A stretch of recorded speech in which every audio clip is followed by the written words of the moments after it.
ಆತ್ಮೀಯರೇ, ಈ 1ನೇ ದಿನದ 3ನೇ ಭಾಗಕ್ಕೆ ನಾವು ಬಂದಿದ್ದೇವೆ. ನೋಡಿ, ಈ 3ನೇ ಭಾಗದಲ್ಲಿ ನಾವೀಗ ಒಂದು ರೂಪಕ ಅಥವಾ ಒಂದು ಹಾಡಿಗೆ ಹೆಜ್ಜೆ ಹಾಕುವುದನ್ನು ಕಲಿಯುವುದು ನಮ್ಮ ಉದ್ದೇಶ. ಈ 5 ದಿನದ ಕಾರ್ಯಾಗಾರ ಮುಗಿಯುವ ಹೊತ್ತಿಗೆ ಈ ಹಾಡಿಗೆ ಸರಿಯಾಗಿ ಕುಣಿತ ತಮಗೆಲ್ಲ ಬಂದಿರಲಿ ಎಂಬುದು ನಮ್ಮ ಆಶಯ. ಓಕೆ, ಈಗ ಆ ಕುಣಿತವನ್ನು ನಾನು ನಿಮಗೆ ಮಾಡಿ ತೋರಿಸುತ್ತೇನೆ.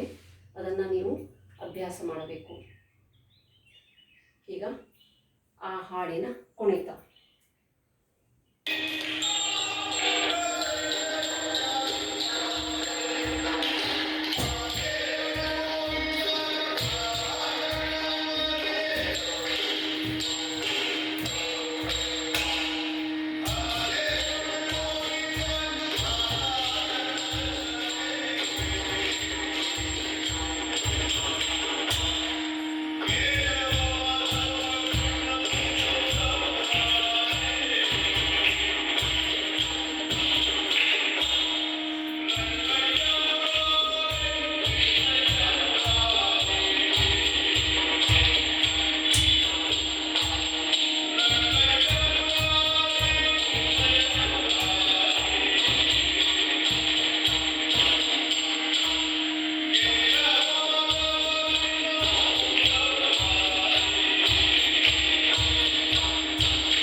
ಸ್ನೇಹಿತರೆ, ಇವತ್ತಿನ ಈ ಮೊದಲನೆಯ ದಿವಸದ ಭಾಗದಲ್ಲಿ ನಾವು ಪೀಠಿಕೆ ಜೊತೆಗೆ ತಾಳಗಳ ಪರಿಚಯ, ಹಾಗೆ ಒಂದು ಸಣ್ಣ ಹಾಡಿಗೆ, ಹರೇ ರಮಣ ಹಾಡಿಗೆ ಒಂದು ಸಣ್ಣ ಪ್ರಮಾಣದ ಕುಣಿತವನ್ನು ಕಲಿತಿದ್ದೇವೆ. 4ರಲ್ಲಿ 1 ಭಾಗವನ್ನು ಮಾತ್ರ ನಾನು ಕುಣಿದು ತೋರಿಸಿದ್ದೇನೆ. ಓಕೆ, ಇದಿಷ್ಟು ಅಭ್ಯಾಸ ತಮಗಾಗಲಿ. ಆಮೇಲೆ ಮುಂದಿನ ಕ್ಲಾಸಿಗೆ, ಮುಂದಿನ ಭಾಗಕ್ಕೆ ಹೋಗೋಣ. ಧನ್ಯವಾದಗಳು.